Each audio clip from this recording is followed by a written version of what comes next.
ẹni tọ́dún babaláyé kó mọ̀ ṣọdún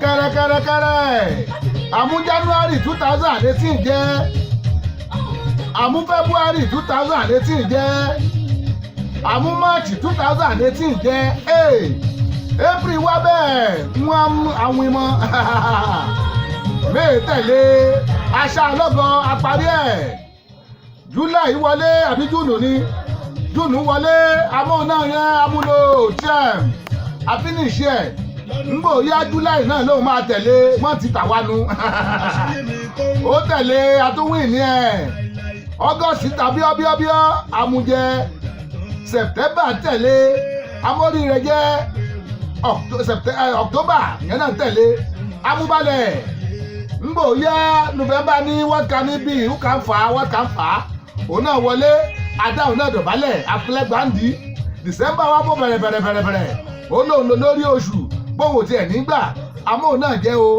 ẹ wò ó onílọ́jọ́ kìíní oṣù kìíní ọdún 2019 àwọn ọ̀tá tọrọ pé òní wọ ọdún tuntun àdúpẹ́ lọ́wọ́ bá tángọ́ọ̀dù àti wọlé ọdún tuntun rèé ọdún eléyìí àsanwásówó ọdún eléyìí àsanwásọmọ o àlọ́dún eléyìí àsanwásá ìkú balẹ̀ ọ̀rọ̀ ọdún tuntun tí àwọ̀ ìrọ̀rùn ní kó jẹ́ fún wa mo ráwọn èèyàn wa lọ́tún lọ́sì wọ́n ti gbórí wọlé Virginia Adébóyèga mo kí yín o ẹ kú àbọ̀ Dixon too much money alẹ̀pẹ̀pẹ̀ Olúgbòdì ló ń jẹ́ bẹ́ẹ̀ bóò ni ẹ kú àbọ̀ àkàsíyù Ruth Ọlẹ́dẹ́ Adéjùmọ̀ mo mọ̀ rẹ́yìn náà àjọṣọdún tó kọjá ni adúlí kò sọdún tuntun ọdún yìí àṣẹwáṣọmọ o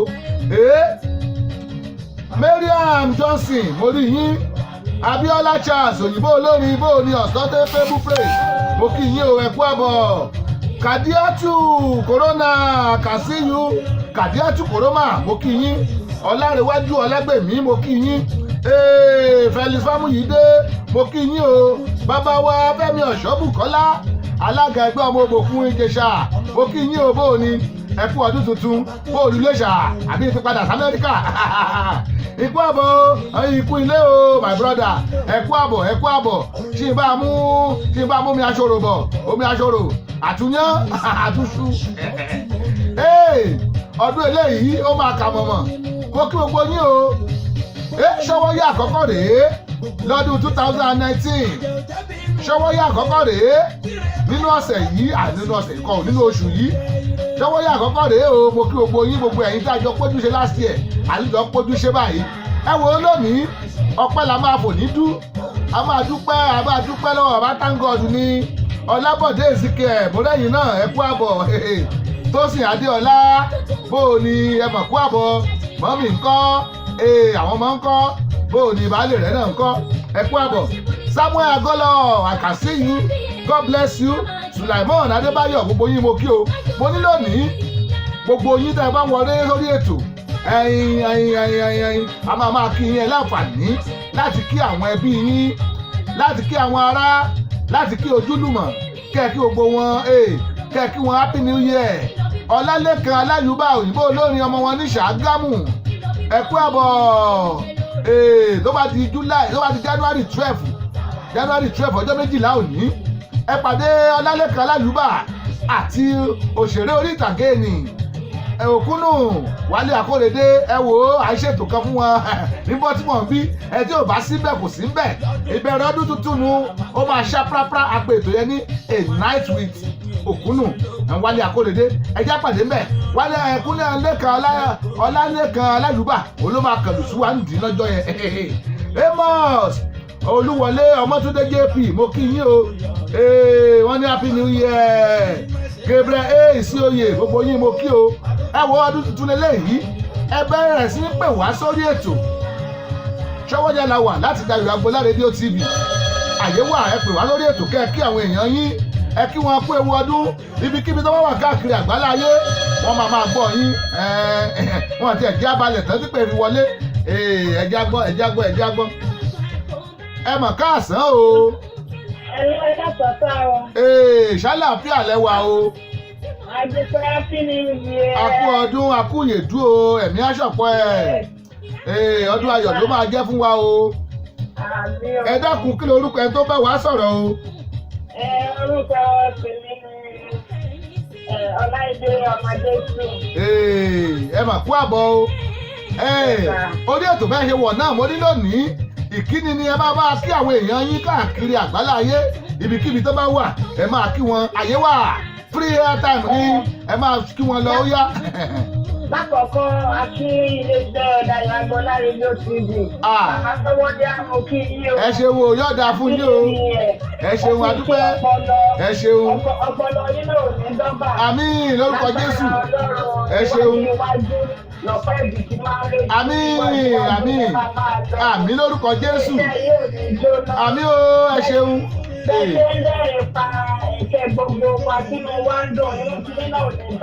Àmín àmín.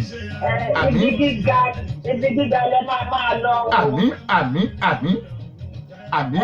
Mo fi àsìkò yìí kí gbogbo àwọn ènìyàn mi from abroad. Àti ìrìn Olúwa ṣeun o. Ọdún ayọ̀ lọ́dún yìí máa jẹ́ fún gbogbo wa. Àmín.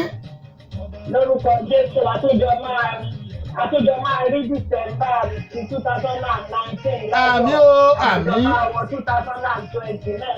Àmín. Ìgbà wa létí àwọn wa létí. Àmín. Ọdún ìkọ́ni ìbàjẹ́. Mo ṣàmì ẹ̀ mo gbé tó àdúrà mi àmín. Ẹ ṣé gan ni o. Ẹ ṣé gan ni ó dàbọ̀ ẹ ṣé.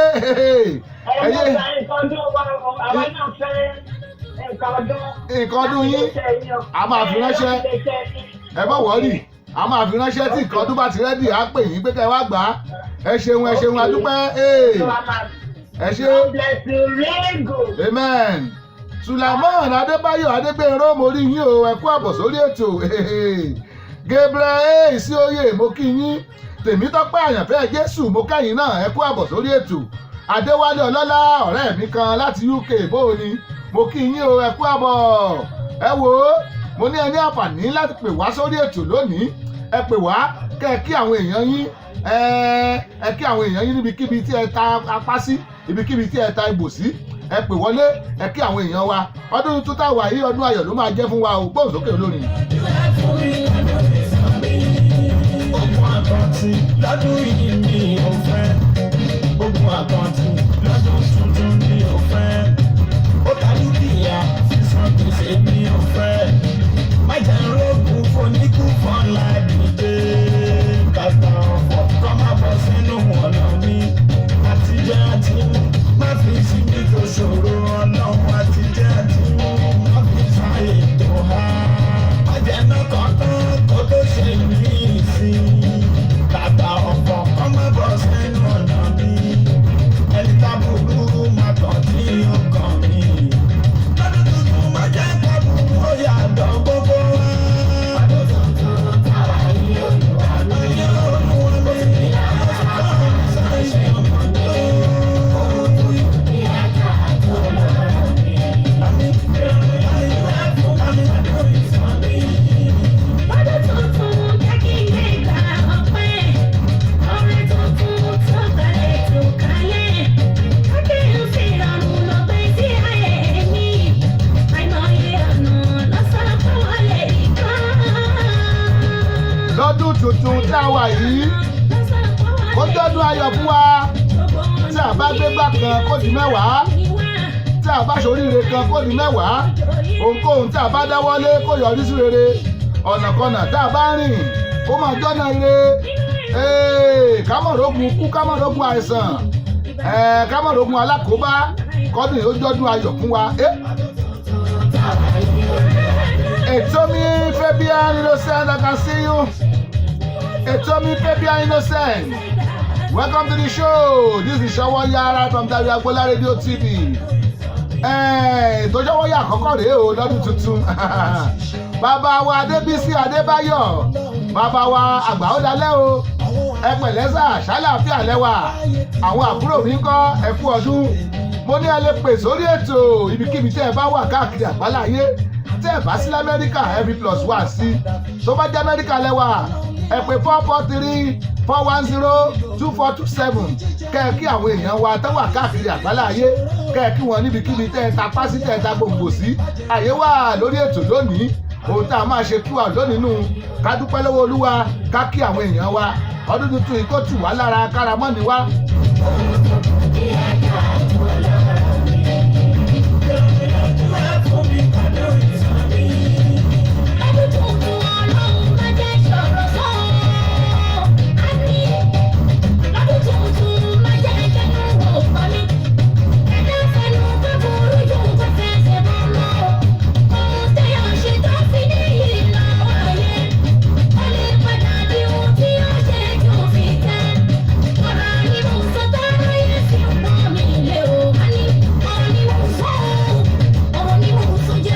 lọ́dún tuntun tá a wà yìí ọlọ́run má jẹ́ afẹnukọ́ má jẹ́ afẹsẹ̀lẹ̀ káfẹnukọ́ ọlọ́run má jẹ́ àṣìsọ àwa pédépédé ọ̀rọ̀ tó máa yọrí ní rere òní ká máa sọ ọ̀rọ̀ tí ó bùkún wa kì í sọ̀rọ̀ tí ó kó bá wa lọ́dún yìí.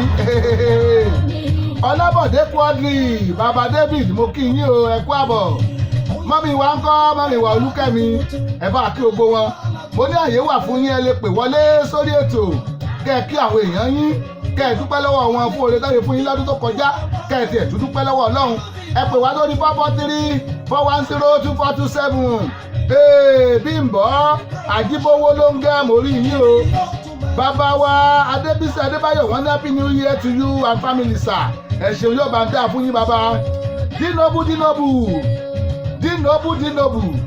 ọ̀gá olórin ẹ mà kú àbọ̀ bó ní ẹ kú àlàjọ ọdún tó kọjá mórí yín gbẹ̀yìn bẹ́ẹ̀ ṣe ń wọlé ẹ pè sórí 443-410-2427 443-410-2427 ẹ pè wọlé kẹ́ kí àwọn èèyàn yín kẹ́ aláyé káàkiri àgbálá ayé bóyá Nàìjíríà náà wà ní o àbí Amẹ́ríkà àbí Jámánì àbí Yúróòpù lọ́hùn ẹ̀yin ẹ pè wọlé sórí 443-410-2427 kẹ́ ẹ bá wa kí àwọn èèyàn wa mo kí gbogbo yín o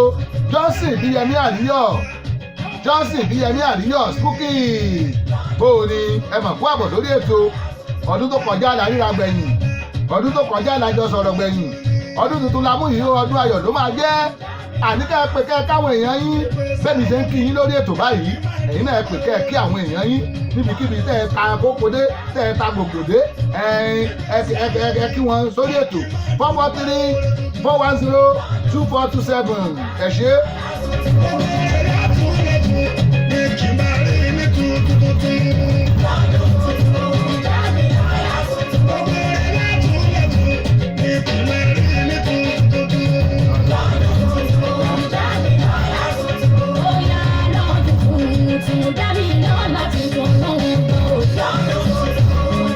lọ́dún tuntun olúwa dámilọ́lá tuntun àríjó àríyọ̀ bí orúkọ Johnson Bíyẹmí Àríyọ̀ olúwa ṣe mí láríjó àríyọ̀ olúwa ṣe wọn láníyàn aya bàbá tí ẹ mọ̀ kú àbọ̀ sórí ètò màmá bàbá rẹ̀ màmá fún mi màmá pẹ̀lú mi bó ni jẹ́wà happy new year ọdún tó kọjá làríra làbára wa sọ̀rọ̀ ẹ pè sórí ètò kẹ́ kí àwọn èèyàn yín ẹ kí fámìlì ẹ káwọn tán wà ní ìlú wa lọ́hùn ẹ káwọn tán wà ní Naija ẹ káwọn tán wà ní Indianapolis ẹ káwọn tán wà ní gbogbo Canada everywhere wọ́n ní happy new year o bàbá ló ń ta ẹ ṣé àdúpẹ́ lọ́wọ́ thank God ẹ wò ó ọdún eléyìí ọdún ayọ̀ ló máa jẹ́ fún gbogbo wa ọdún ayọ̀ ọdún ire ọdún ńlá ló máa jẹ́ bẹ́ẹ̀ ni mo yẹ kí yín ẹ bá káwọn èèyàn wa náà torí ẹ̀ láṣẹ rẹ́yẹ̀ tó tòní ẹ kí àwọn èèyàn tẹ́ ẹ rí pọ́wọ́ importance yín ẹ gbọ́ wa láago kẹ́ ẹ kí wọn látòrí ètò yes Colombia.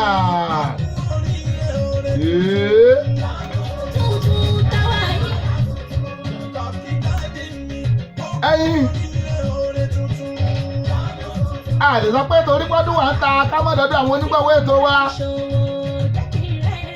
ẹ jẹ́ sáré lọ́dọ̀ àwọn onígbọ̀wọ́ ètò wa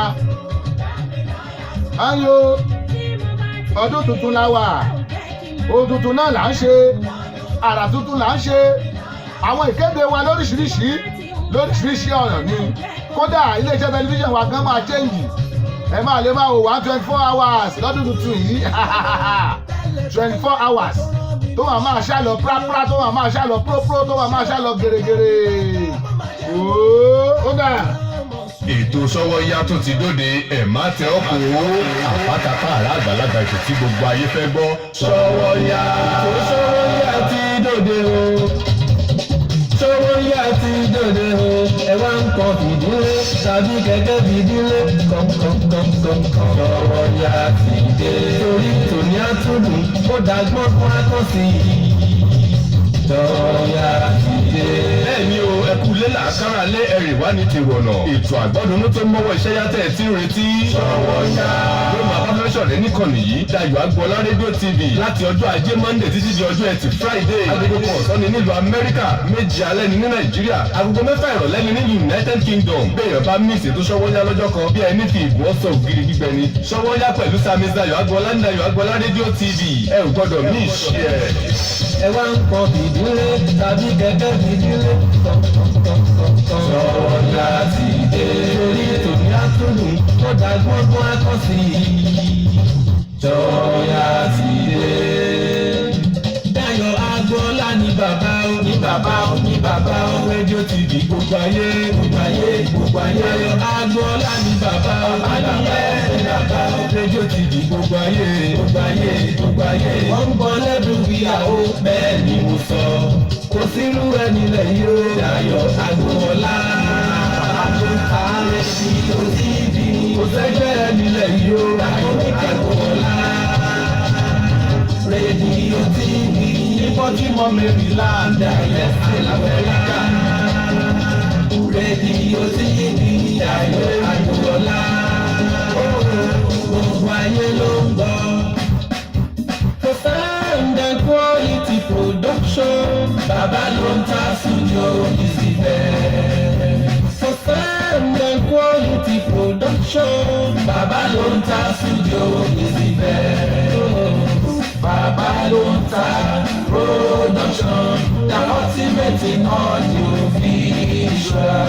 Baba Lonta Production, the ultimate in audio visual. Yes, so you can't argue with the proof. Studios are many, but the best one is still Baba Lonta Digital Studio for your recording, demo CD, mastering, marketing and promotion, and also live band performance, seasoned DJ, videographer, photographer, master of ceremony, music consultant. Reach Sami Dayọ̀ Agboola on agbooladedayo68@gmail.com or visit our website www.dayoagboola.com. Telephone +1443 708578. Production, the ultimate in audio visual. Baba Lonta Production, the ultimate in audio visual. Dayọ̀ Agboola Radio TV.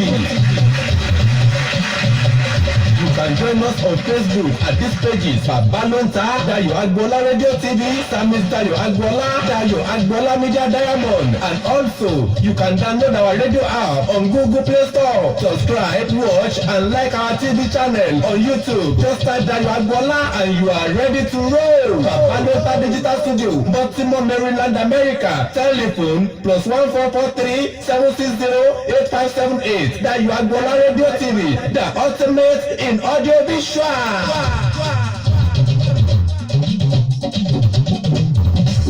Sọ́yà lẹ́tọ̀ ètò tá a fẹ́ gbọ́. Dayọ̀ Agboola rédíò TV. Sọ́yà lẹ́tọ̀ ètò tá a fẹ́ gbọ́. Dayọ̀ Agboola rédíò TV. Bẹ́ẹ̀ni every Monday ti Friday látọjọ́ ajé. Lọ́jọ́ Jímọ̀ ni yóò. Sọ́yà lẹ́tọ̀ ètò tá a fẹ́ gbọ́. Dayọ̀ Agboola rédíò TV. Sọ́yà yìí o, ètò tó lóyún ládùúgbò ọjà. Kájé bùkájẹ láti polówó ọjà. Tàbó kókó ẹ̀wẹ̀ Dayọ̀ Agboola sórí nọ́mbà rẹ̀. +144 376 085 78. Sọ́yà lẹ́tọ̀ ètò tá a fẹ́ gbọ́. Dayọ̀ Agboola rédíò TV. Sọ́yà yìí o, ètò tó lóyún ládùúgbò ọjà. Kájé bùkájẹ.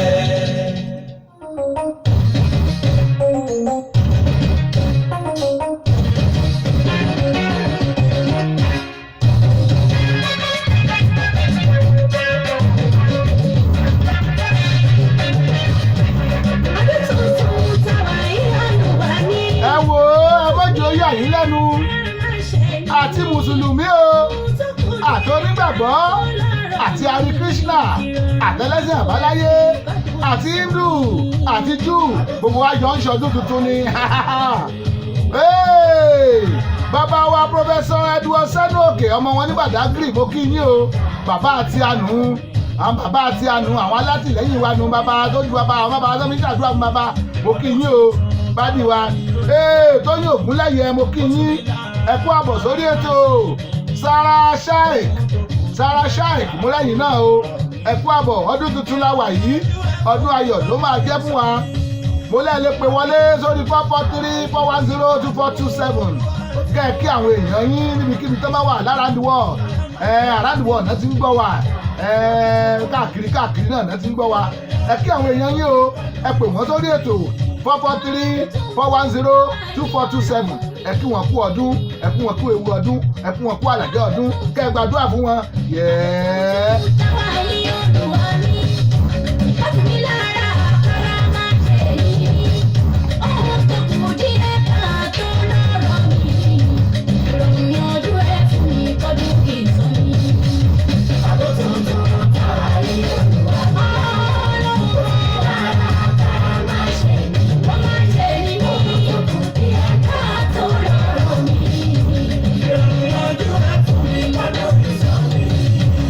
lọ́dún tuntun kàṣírí mi máa ṣe tún àṣírí mi tó ń yí kó máa ṣe tún láíláí ọlọ́run mi òun pè mí kò dáná aṣọ àpọ́nlé ẹ̀ tó wá gbé wò mí ló fi dàbí pé mo mọ̀ ọ́ ṣe lójú ayé aṣọ àpọ́nlé náà má ṣe jẹ́ kó fàyà.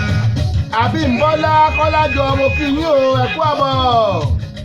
Tóyìn Ògúnlẹ́yẹ wọ́n ní happy new year Agboola ẹ ṣeun àwọn tí a nù akínyín ẹ kú àbọ̀ mo ní kẹ́ ẹ pé àwọn èèyàn yín lórí ètò ẹ pè wọ́n sórí 443-410-2427 ẹ kí wọ́n bá tiẹ̀ lọ́wọ́ bá àbí tí wọ́n bá gbọ́ wọ́n máa gbọ́ after the program bẹ́ẹ̀ ni.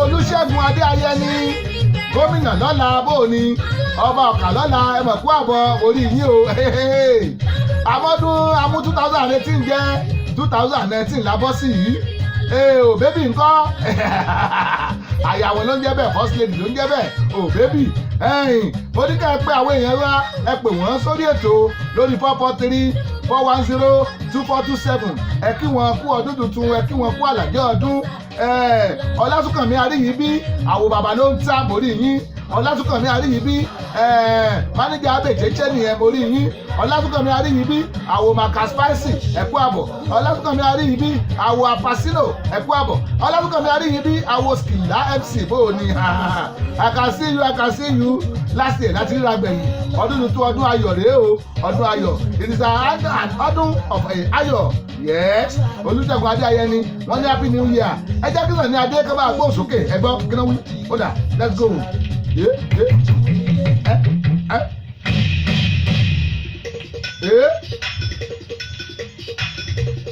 Sunny Adé rèé aláṣẹ láyé aláṣẹ lọ́run tọ́jọ́ rẹ̀ ní lórí kàtọ́ tọ́jọ́ dárí lórí lànà tọ́jọ́ ní lórí lànà tọ́jọ́ dárí lórí lànà pampara pampara wọ́n bẹ̀ pampara pampara ó yẹ wípé aláṣẹ láyé aláṣẹ lọ́run òun ló jẹ́ kárí gbogbo 2018 òun ló jẹ́ kí Dayọ̀ Agboola rédíò TV mọ́ ọbẹ̀ tá rẹ̀ tún bẹ up to today àdúpẹ́ lọ́wọ́ Ọlọ́run Sùnbọ̀ ọmọ Akítì mẹ́yìn ọmọ wọn nílé Balógun Lóńdó Ẹ̀kín bó ni ẹ mọ̀ kú àbọ̀ sórí ètò happy new year promoter tó mòye ẹ wo ọ̀pọ̀lọpọ̀ àwọn àlejò tẹ́ẹ̀rí lórí ètò wa Sùnbọ̀ Akítì ló jẹ́ mọ́ rí wọn mú o adúpẹ́ lọ́wọ́ Sùnbọ̀ Akítì èmi gẹ́gẹ́ bí ẹnìkan mo dúpẹ́ lọ́wọ́ Sùnbọ̀ Akítì thank you very plenty iṣẹ́ yìí tẹ́ máa ṣe fún wa bó o ní mo ní tẹ́ bá gbàgbé lónìí o òṣèré wa tó wá lórí ètò lánàá David Ayinde Marshal ọmọ ńlá one òní ló máa lùlù sí wa nídìí ní KOF Cafe 4869 Glendale Road ní Buwi lálẹ́ òní látago 7 títí wọ bí aago 2 ẹ gbọ́dọ̀ míì sí ẹ̀ mo sọ mo ní ẹ lọ sọ́dọ̀ ẹ ní látọ̀dọ̀ bàbá ló ń ta ó máa korúkọ yín sínú àwo tó yẹ ẹ̀fẹ́ ṣe ní nàìjíríà tó máa gbóná lọ́wọ́lọ́wọ́ yes ẹ gbúdọ̀ lọ síbẹ̀ ẹ lọ síbẹ̀ èmi ká pàdé wa ń bẹ̀ a máa pàdé wa ń bẹ̀ ẹ ṣé òwò yín mo kí Sùnbọ̀ Akítì ẹ kú àbọ̀ ó dà.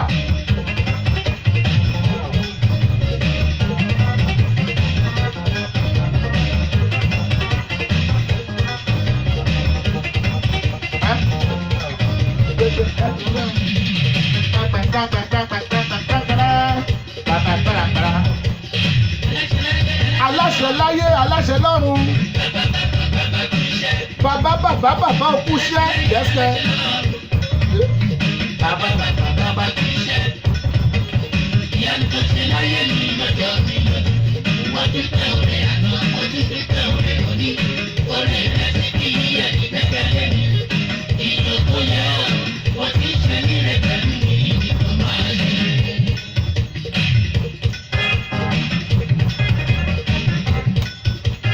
ẹ wò ó ká lè mọ̀ pé lè wá iṣẹ́ wa gan àwa gan more àwọn èèyàn kan wà tó yẹ pé wọn lè ṣe mọ́jọ́ ẹ̀wà lójúmọ́ ọjọ́ kan lórí ètò wa àwa gan ó mọ̀ dúpẹ́ lọ́wọ́ wọn ẹ jẹ́ bẹ̀rẹ̀ látọ̀dọ̀ Ruth Ọládé Alẹ́jùmọ̀ ẹ ṣeun o àdúpẹ́ mo kí Adéwálé Ọlọ́lá náà ẹ ṣeun àdúpẹ́ Ọládẹ̀ǹdé orí òkè bí wọ́n tiẹ̀ ti wọlé lónìí mo dúpẹ́ lọ́wọ́ yín ẹ ṣé tẹ́ ẹ bá ń gbọ́ mi.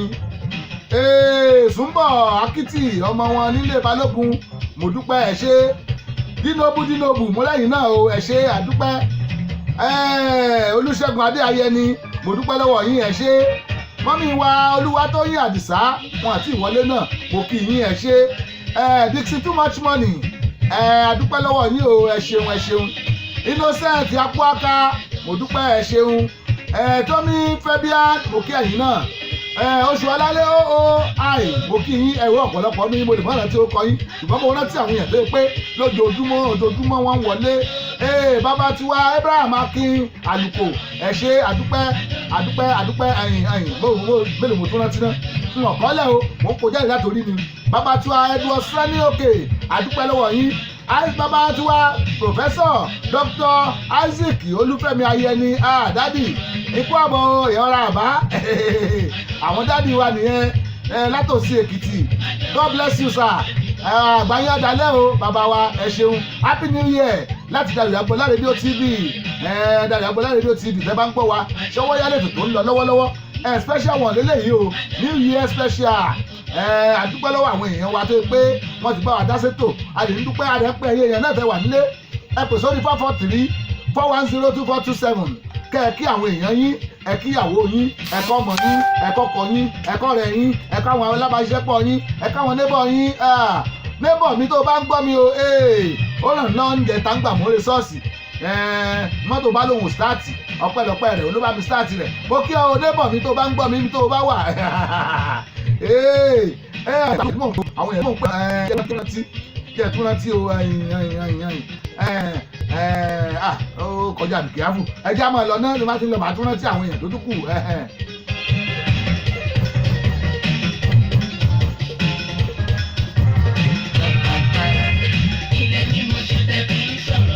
lọ́dún tuntun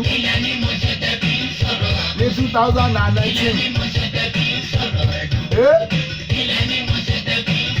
sọ fún wọn pé Olúwa ò torí ẹ̀gbọ́n dábì sí o kò ti kọjú sí mi ṣe lóore oore ńláńlá bàbá ṣe fún mi o ẹ wò ó ọ̀pọ̀ èèyàn lájọ bẹ̀rẹ̀ ọdún 2018 ẹlòmíì gan ó try ó struggle ẹ̀ ó gbé dé December ṣùgbọ́n okùn ẹ̀mí ẹ̀ já Ọlọ́run dá wa sí àṣìlọ́sibítù wọ́n sún ẹsẹ̀ wa sókè wọ́n lójú wa ká máa fojú ẹni ẹlẹ́ni nínà àbílẹ̀ tí ká máa fọwọ́ ṣàpèjúwe fún wa àrọ lọ́wọ́ àrọ lẹ́sẹ̀ kan máa kẹ̀kẹ́ gbé wa kiri kí wá lóde tá à ní dúpẹ́ ara wa tún lé ní wọ́n ní Jésù mo dúpẹ́ ara mi lè ju tàná lọ ara wa tún lè ju ti 2018 ni ẹ wo pínlẹ̀ lọ́gọ́jì o àìgbọ́kùnrin ẹ̀yẹ lórí ìtẹ́ kò sẹ́ni tó máa sí kìnnú yín lọ́dún tuntun ẹ ṣàmì ọ̀rọ̀ ló jáde wo àṣẹ ti gbọ́kadà tẹ̀lé lẹ́yìn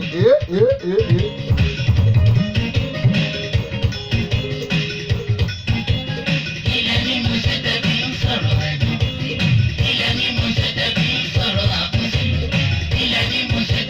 sọ̀rọ̀ ẹ̀dùn.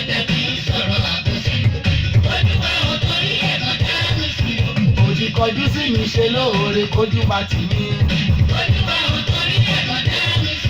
Mo ti kọjú sí mi ṣe lóore kójú bá ti mí.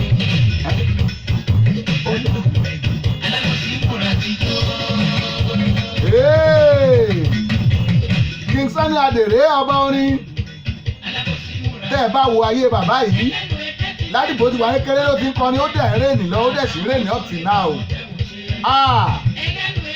Kígbà àárọ̀ èèyàn kó mọ̀ wọ́lẹ̀ kígbà ọ̀sẹ̀ èèyàn náà kó mọ̀ wọ́lẹ̀ kígbà alẹ́ gan ó mọ̀ wá wọ́lẹ̀ ìgbà àárọ̀ ìgbà ọ̀sẹ̀ ìgbà alẹ́ ó ṣá prapra ni ó ṣá poroporo. Olúṣẹ́gun Adéayé ni mo ti rí yín o mo rí lórí Diamond Ayọ̀ Agbọ́lá media mo rí yín ibi tó bá wù yín ni ẹ máa ẹ̀yin là ń pè ní arílẹ̀ yẹn sí ẹni wíwà ni ẹ máa yan sí ẹ máa wọ̀ lọ́tún lọ́sì yẹ́sì kẹ́ ẹ́.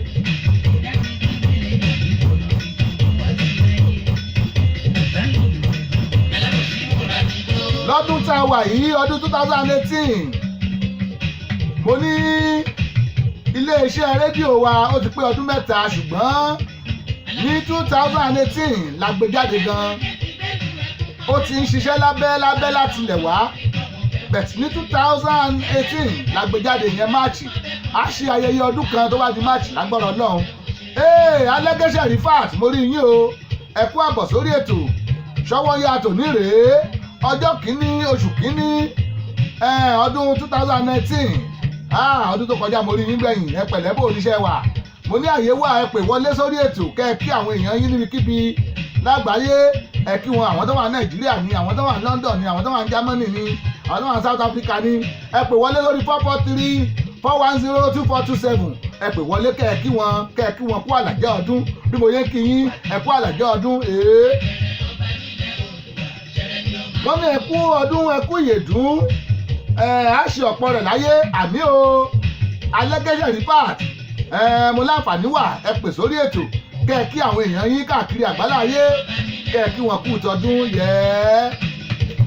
Olúwa lókè kọ́mọ tẹ̀ra mi kò lè bàjẹ́.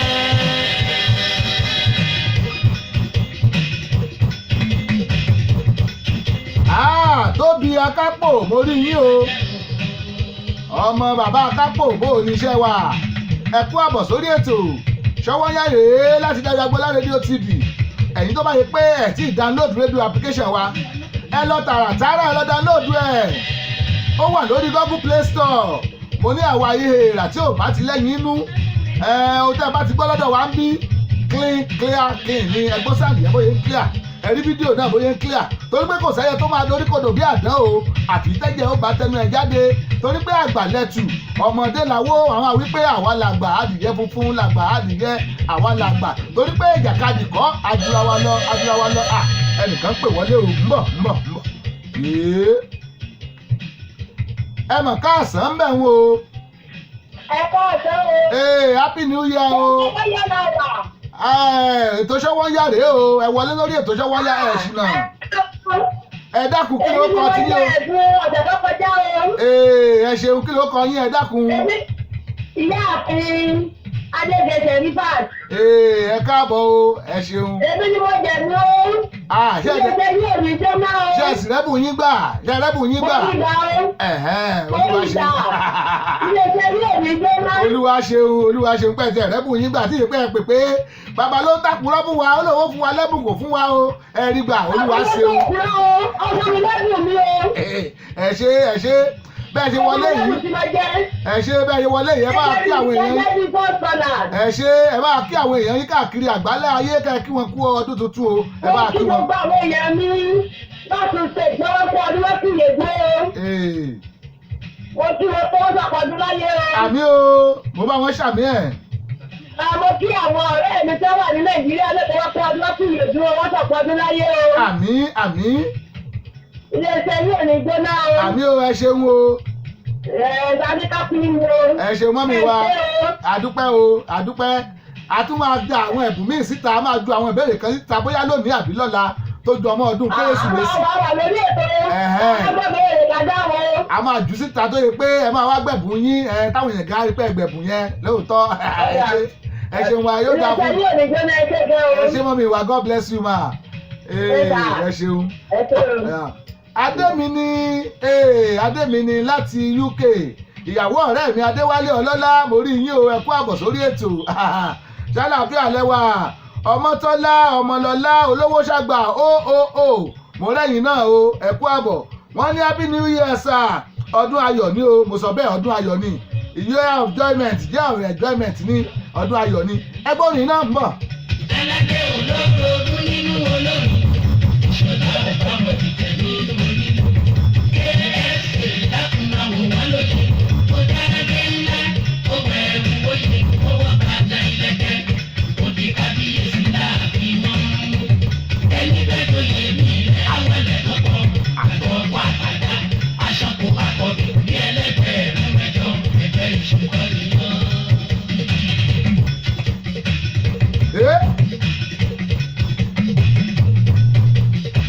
mo ní tẹ́ ẹ bá ṣẹ̀ṣẹ̀ ń wọlé ètò ṣọwọ́ yálẹ̀tò tó ń datẹ́gùn láàmú ṣọwọ́ yálẹ̀tò tó ń lọ lọ́wọ́lọ́wọ́ ṣọwọ́ yálẹ̀tò tó ń gbá ráíráí ṣọwọ́ yálẹ̀tò tó ń latẹ́bọ̀gì lọ́wọ́lọ́wọ́ tó ń gbá yárẹ́yárẹ́ láti Dayọ̀ Agbọ́lá rédíò TV ẹ̀yin tẹ́ ẹ bá ti download rédíò application wa ẹ lọ download ẹ o ẹ pàdé wa lórí Instagram ẹ máa rí Babalóńtà wà ńbẹ̀ lórí Instagram ẹ dẹ̀ máa rí Psalmist lórí Instagram yìí tó bá ti wù yín ẹ wọlé bẹ̀ live tẹ̀lé ẹ máa wò wá lórí Facebook ẹ máa rí Psalmist Dayọ̀ Agbọ́lá péjì àkọ́kọ́ nu ẹ máa rí Babalóńtà péjì kejì nu ẹ máa rí Dayọ̀ Agbó Media Diamond péjì kẹta nu ẹ wá máa rí Dayọ̀ Agbọ́lá rédíò TV péjì kẹrin nìyẹn ẹ lọ lórí YouTube ẹ̀yẹn táàpù Dayọ̀ Agbọ́lá síbẹ̀ gbogbo tá à ń ṣe lọ́wọ́lọ́wọ́ lẹ́ máa rí ń bẹ̀ gbogbo àwọn ètò wa láyé sẹ́yìn lẹ́ máa rí ń bẹ̀ gbogbo àwọn òde wa lẹ́ máa rí ń bẹ̀ ẹ̀yẹn lọ sórí ẹ̀ ló bá wù yín náà ẹ tún wà lọ sórí Google kan ẹ̀yẹn táàpù Dayọ̀ Agbọ́lá agbẹ̀yìn wọn wẹ́bsáìtì wa ẹ máa rí àwọn ìkéde àwọn gbogbo tá a ti ṣe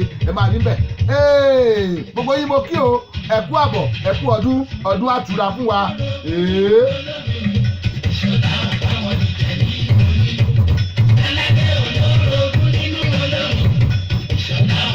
ó wọlé o bébì wọlé aya Olúṣẹ́gun Adéayẹni mo rí yín o Fọláṣadé Adéayẹni first lady ẹ kú àbọ̀ ara àwọn olólùfẹ́ ètò wa nù àrí yín lọ́dún tó kọjá àtúntì rí yín lọ́dún tuntun ẹ kú àbọ̀ sórí ètò Ṣọwọ́yá yẹn rèé mo ní ẹ má gbàgbé o ẹ̀yin èèyàn abẹ́ ṣe ń wọlé lọ́jọ́ kejìlá ọjọ́ kejìlá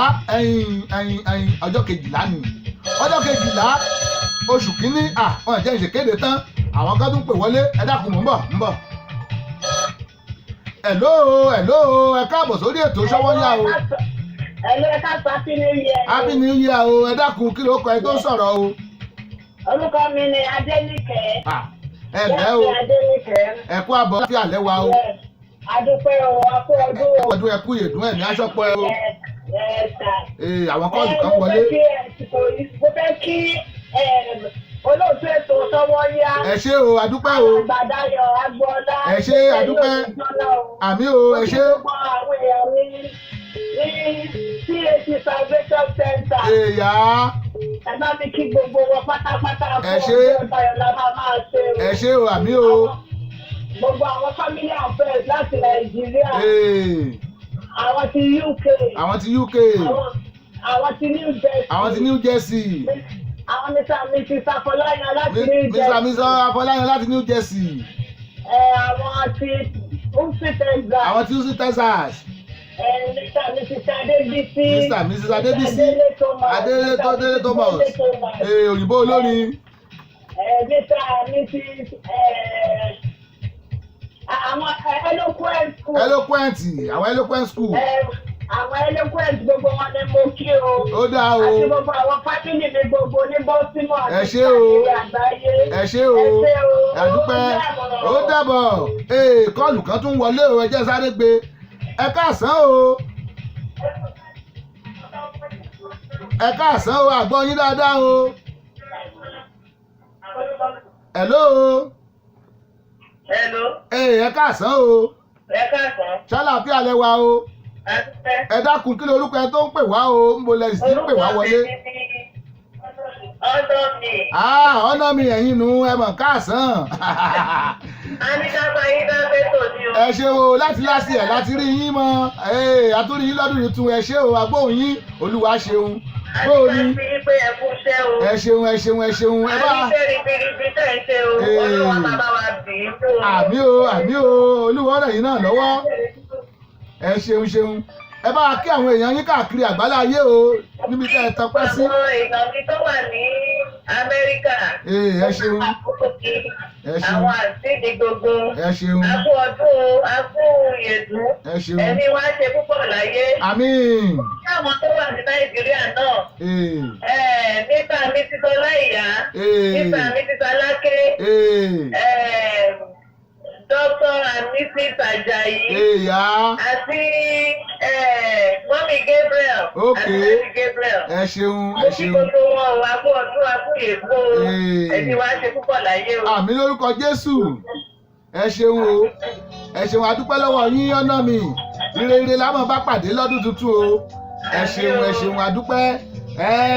Mo ní tó bá di ọ̀la ẹgbẹ́ wa lórí ètò a máa fi ìbéèrè kan jáde tí ẹ lè gbẹ̀bùn sí ẹ̀bùn ọdún tuntun àti kó àwọn ẹ̀bùn yẹn jọ ẹ lè gbà èyí tó bá yẹ ká sẹ́ndì á lè sẹ́ndì sí yín ẹ ṣeun adúpẹ́ mo kí ẹ̀yin tẹ́ wọlé báyìí o ọdún ayọ̀ adégbèrò mo kí yín ẹ kú àbọ̀ yẹmí fọláhàn vincent mo kẹ́yìn náà ẹ kú àbọ̀ adémi ni ìyàwó ọ̀rẹ́ mi ó ní happy new year àbó ni ẹ pè wọlé láti London bẹ́ẹ̀ hùn àbí àbẹ́ẹ̀tún ní kírẹ́dìtì ni ẹni plus one síwájú ẹ̀ kẹ́ ẹ pé 443-410-2427 ẹ jẹ́ n gbọ́ bọ́ọ̀sì yín o ẹ jẹ́ n gbọ́ bọ́ọ̀sì yín ọdún ayọ̀ rèé Gabriel Olúmídé mo kẹ́yìn náà o mo rí bẹ́ẹ̀ ṣe ń wọlé ẹ kú àbọ̀ Ọlọ́run aṣọdún yìí lọ́dún ayọ̀ fún gbogbo wa láyọ̀ àti àlàáfíà.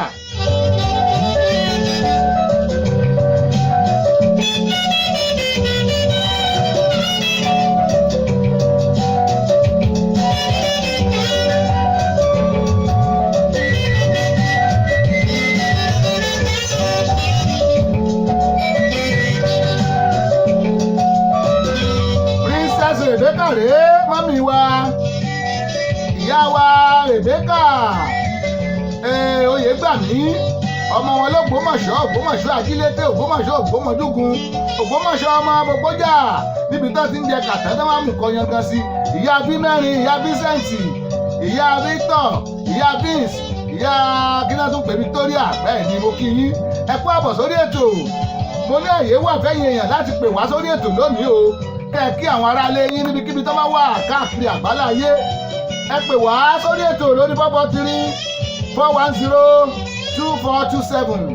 443-410-2427 ẹ pè àwọn èèyàn yín wọlé ẹ kí wọn ẹ pè wọ́n sórí ètò ọ̀nà mi ìyá àǹjọlá ọ̀nà mi ìyá àǹjayé ọ̀nà mi ìyá àǹjarọ̀ ìyá àǹjọrọ̀ ìyá àǹjì mẹ́ta ẹ kú àbọ̀ wọ́n ní wishing you and your household happy new year ẹ ṣeun ẹ ṣeun ẹ ṣeun God bless you bẹ́ẹ̀ yẹn ń gbàdúrà fún wa àdúpẹ́ àdúpẹ́ àdúpẹ́. mọ́mí wa princess Rebecca ẹ ṣeun o ìyá Oyègbàmí mo rí yín bàbá wa ń kọ́ ẹ kú àlàjẹ́ ọdún tó kọjá láti jọ sọ̀rọ̀ gbẹ̀yìn ọdún ayọ̀ lọ́dún eléyìí máa jẹ́ fún wa o ẹ pè wá wọlé lórí 443-410-2427 kẹ́ ẹ kí àwọn èèyàn wa kẹ́ ẹ káwa náà sórí ètò yẹ́.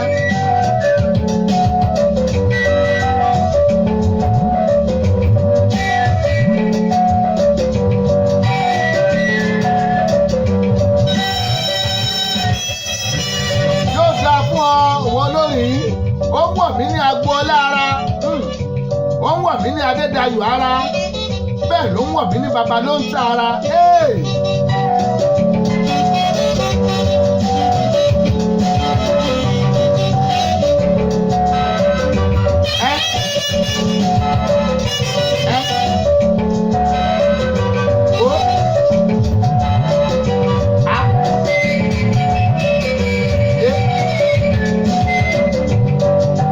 tóní bá dùn ẹ̀yin tó mọ̀ pé orin dùn láìsàn ọ̀rọ̀ ẹni bó ṣe ń lọ Abíọ́dún Adélà ń wá ọkọ̀ Adétutù mo rí yín o ẹ mọ̀ káàbọ̀ sórí ètò àwọn tí a ti ànú happy new year ẹ kú ọdún tuntun a ní àǹfààní wà fún yín láti pè sórí ètò kẹ́ kí àwọn èèyàn yín ẹ pè sórí 443-410-2427 443-410-2427 ẹ pè sórí ètò kẹ́ kí àwọn èèyàn yín yẹ́sìkẹ́ Abíọ́dún Adélà ń wá Abímbọ́lá Ọbásá Ìdíròǹkẹ́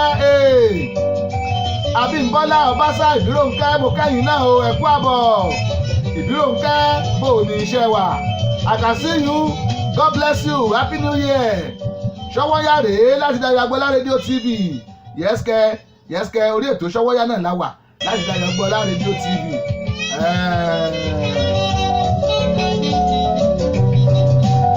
àwa tún lé bá a ṣe ń lé. Adé bá ti ń dé. Dr. Mọ́kànlá ọ̀hún máa fi yín fọ́tọ̀ wọn. Bàbá ló ń tà yín rèé. Mo ní tó bá di January 12. ọwọ́ ẹ̀ ló wà. January 12 ní Baltimore ń bí. àìtùnú bẹ mọ́ wá. Ẹ wá pàdé ògbóǹtarìgì òṣèré orí ìtàgé ni. Òkúnnù tí òpó wa mọ̀ sí Òkúnnù Wálé Akóredé. àyìndé wá sí ìlú. À ń gbé bọ̀ iléeṣẹ́ Babalonta production supported by Dayọ̀ Agbọ́lá Radio TV, Pleasant Services, Robot Line Printing, Queen's Collection, Samek Entertainment, Sumbo Entertainment, Ransom Production, Poa Sun Lion àtàwọn iléeṣẹ́ bẹ́ẹ̀ àwọn náà support wa o ní on the 12 ẹ wò ó à ń gbé bọ̀ ó máa lárinrin ó máa kọjá bẹ́ẹ̀. Ọlálẹ́kan Aláyùbá lélẹ́rẹ́ wa lórí ọlọ́jọ́ náà Ọlálẹ́kan Aláyùbá òun ló máa jẹ́ òṣèré wa òun ló máa kàlù sí wa ń dì í bẹ́ẹ̀ bá ṣe ń bá Òkúnnù sọ̀rọ̀ tẹ́ ń bá lọ́wọ́ tẹ́ ń bá ya fọ́tò tẹ́ ń bá jó bẹ́ẹ̀ ni Ọlálẹ́kan Aláyùbá yóò máa lùlù sí wa ń dì í on the 12 ní o ọjọ́ 12 oṣù tá a wà nú ẹ̀ yìí ọ̀fẹ́ lówó wọlé ẹ̀yẹ ṣáà máa bọ̀ ẹ wá appreciate àwọn olórin wa ẹ wá appreciate àwọn eléré wa ẹ sì mú nǹkan dání ọ̀fẹ́ la pé àdìgẹ́ bá wọ́wọ́ wọlé ọ̀fẹ́ ni ayọ̀ àjọ̀dún tuntun ọdún tuntun nù.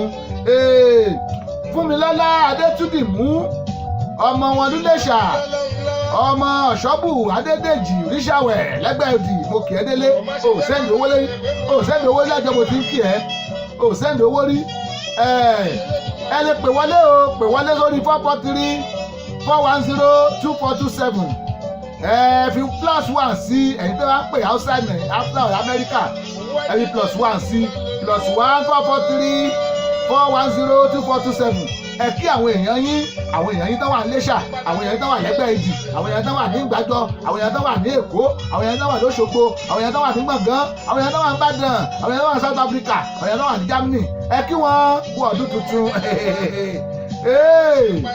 ṣé jẹ wá ìwọ ló ní ká bèrè gbówó Elédùmarè wà bá wa fàṣẹ sí. Fúnmilọ́lá Adétúndìmú ọmọ Ọ̀ṣọ́bù ọmọ Adédèjì Ìjẹ̀ṣàmọ̀ ìpurọ́ ọbẹ̀ kan mú Ìjẹ̀ṣà lúrọ́ rẹ̀ ni o iyì Santa ti dìlíbẹ̀ èrù Santa dìlíbẹ̀ èrù kankan o mẹ́rin èrù kankan látọ̀dọ̀ Santa mẹ́rin èrù kankan irọ́ mẹ́rin èrù o Ìjẹ̀ṣà àkúrọ́ o wọ́n ní àti tí àkúyìn ó kọjá bìkíáfò ní ọjọ́ kìíní oṣù kìíní ọdún 2019 náà ó yẹ ká dábòlẹ̀ ni ẹ wo kó tó di pé amárándàpù wọ́n ti dọ́dọ̀ àwọn onígbọ̀wé ètò wa yẹ́sìkẹ́ wọ́n dọ́dọ̀ àwọn onígbọ̀wé ètò wa ṣàbọ̀lẹ̀ kó ṣàbọ̀lẹ̀ let's go. ètò Ṣọ́wọ́nyá tó ti dóde ẹ̀ má tẹ ọkọ̀ owó àpátápá àrà àgbàlagbà ètò tí gbogbo ayé fẹ́ gbọ́. Ṣọ́wọ́nyá Ṣọ́wọ́nyá ti dòde o Ṣọ́wọ́nyá ti dòde o ẹ wá ń kọ fìdílé tàbí kẹ̀kẹ́ fìdílé kọ̀ǹkọ̀ǹkọ̀ǹkọ̀ Ṣọ́wọ́nyá ti dé torí tòní àtúndùn ó dàgbọ́n fún àsì Ṣọ́wọ́nyá ti dé. bẹ́ẹ̀ni o ẹkú lé làákàrà lé ẹrìn wá ní tèrò ọ̀nà ètò àgbọ́dúnú tó mọ́wọ́ iṣẹ́ yàtọ̀ ẹ̀ tí ń retí. Ṣọ́wọ́nyá ló máa bá fẹ́ ṣọ̀rẹ́ níkànnì yìí Dayọ̀ Agbọ́lá rédíò TV láti ọjọ́ ajé Monday títí di ọjọ́ ẹtì Friday agogo kan ọ̀sán ni nílùú Amẹ́ríkà 7 alẹ́ ni ní Nàìjíríà agogo 6 ìrọ̀lẹ́ ni nílùú United Kingdom béèyàn bá mí ìṣètò Ṣọ́wọ́nyá lọ́jọ́ kan bí ẹni fi ìgún ọ̀sọ̀ ògiri gbígbẹ ni Ṣọ́wọ́nyá pẹ̀lú Sami Dayọ̀ Agbọ́lá ní Dayọ̀ Agbọ́lá rédíò TV ẹ ò gbọ́dọ̀ mí ìṣe ẹ̀.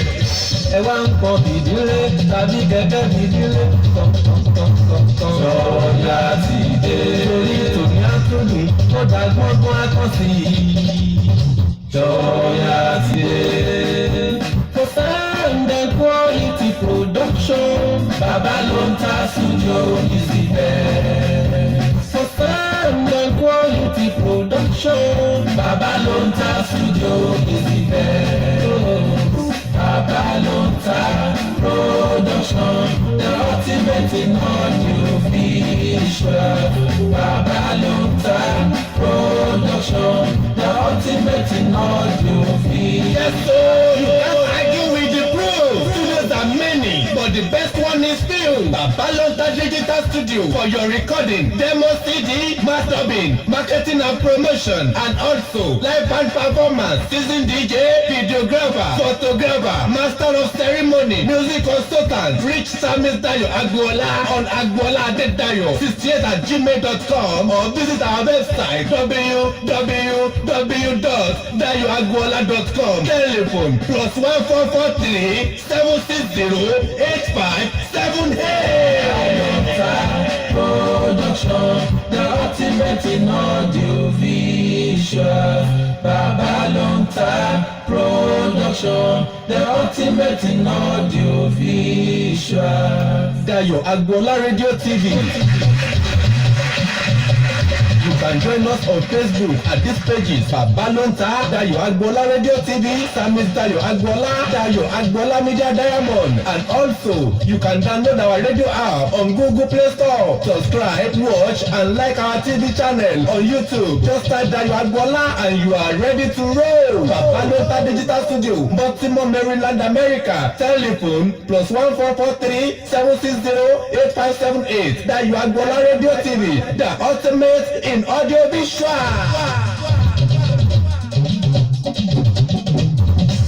Sọ́yà lẹ́tọ̀ ètò tá a fẹ́ gbọ́ Dayo Agboola rédíò TV. Sọ́yà lẹ́tọ̀ ètò tá a fẹ́ gbọ́ Dayo Agboola rédíò TV.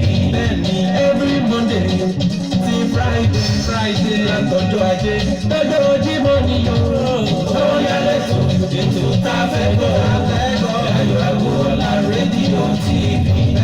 Sọ́yà yìí ètò tó lóyún látọ̀lọ́ ọjà kájẹ́bù kájẹ́ olówó ọjà tàbí ohun ẹ̀wẹ̀ Dayo Agboola sórí nọ́mbà rẹ̀ +144 376 085 78. Sọ́yà lẹ́tọ̀ ètò tá a fẹ́ gbọ́ Dayo Agboola rédíò TV. Sọ́yà yìí ètò tó lóyún látọ̀lọ́ ọjà kájẹ́bù kájẹ́.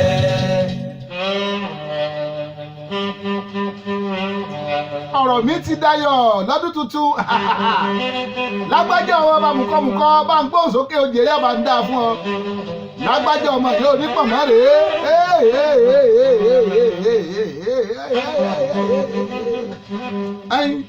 ọ̀rọ̀ mi ti dayọ̀ orúkọ tí ṣé wọ́n fi ń kọrin. ẹ má bínú ọdún tuntun láwa yìí ẹ sáré bínú nù.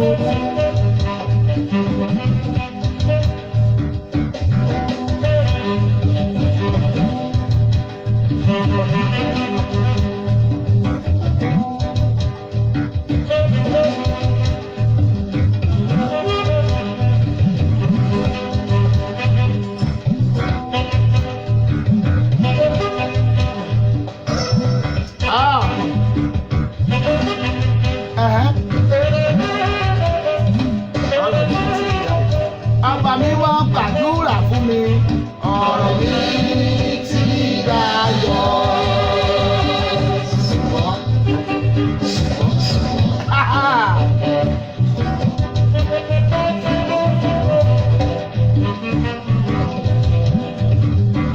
Mo ní ẹ má bínú lọ́dún tuntun, ìwọ tó bá ń jẹ́ Ṣẹ́gun sọ pé kọ́lọ́rọ̀ ẹ̀ náà Ṣẹ́gun. Ọ̀rọ̀ mi ti dayọ̀.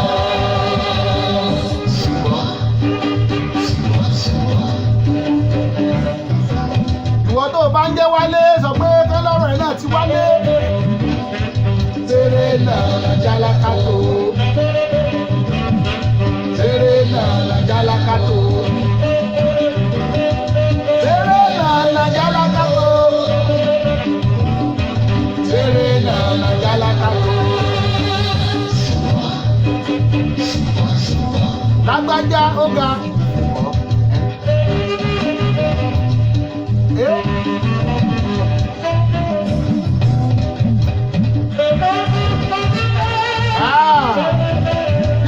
ọmọdékùnrin.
Bàbá ló ń ká lóró gbà lọ.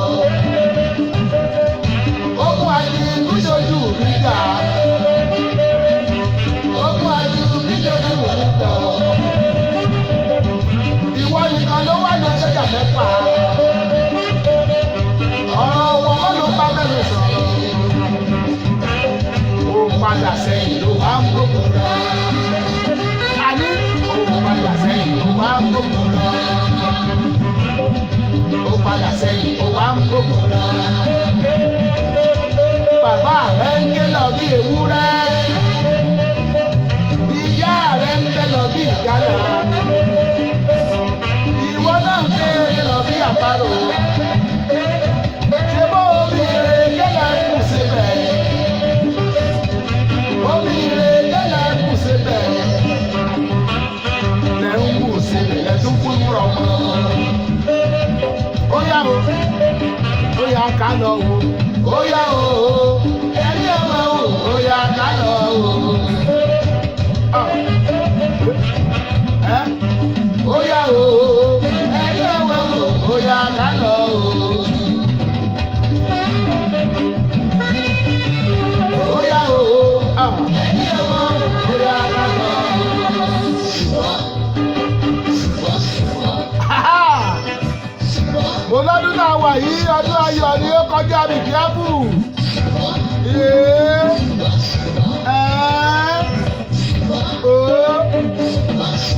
Lágbájá ọmọ amùkọ́mùkọ́ ọ̀sáàdì kan lẹ́yìn. Ọmọ yóò ní pọ̀mọ́ rèé o. Lágbájá ọmọ làkáyégbè làkáyégbè ọmọ lámẹ̀rú lámẹ̀rú ọmọ làkúdù làkúdù ọmọ lábúrúkúdù ó kọjá mi kí á bù.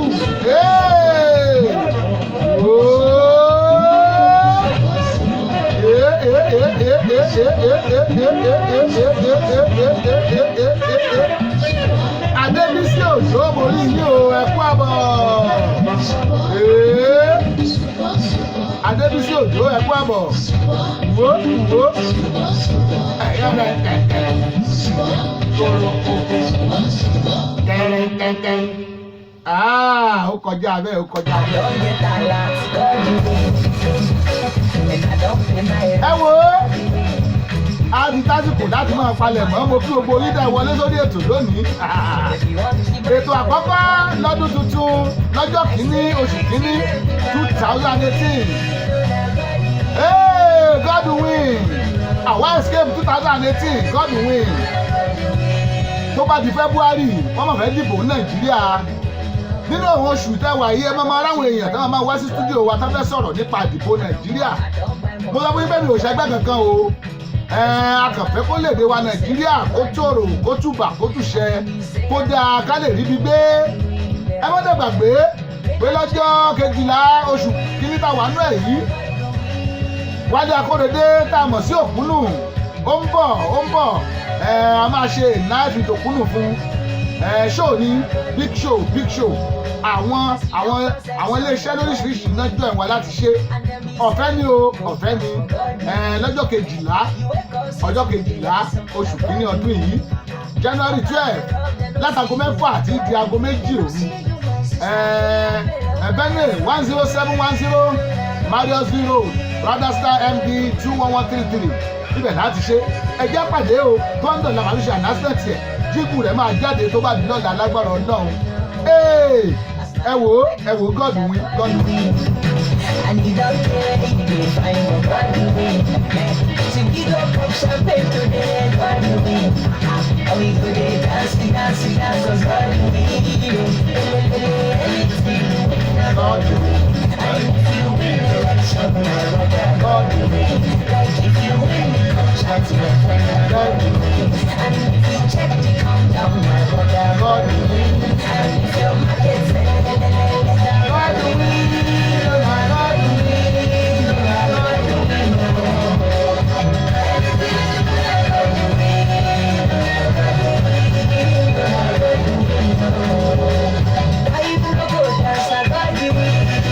Ẹ wò ó ẹ jẹ́ pàdé lórí ètò yìí tó bá di lọ́la láago kan ẹ jẹ́ pàdé ìjẹ́ ní dọ̀là náà ẹ jẹ́ pé bàbá wa Ayéfẹ́lẹ́ kán bá gbàdúrà parí sí God win.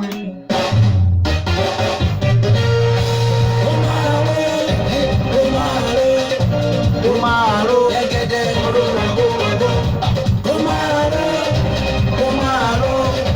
ó máa ró agogo ayọ̀ ó máa ró agogo ayọ̀ ó máa ró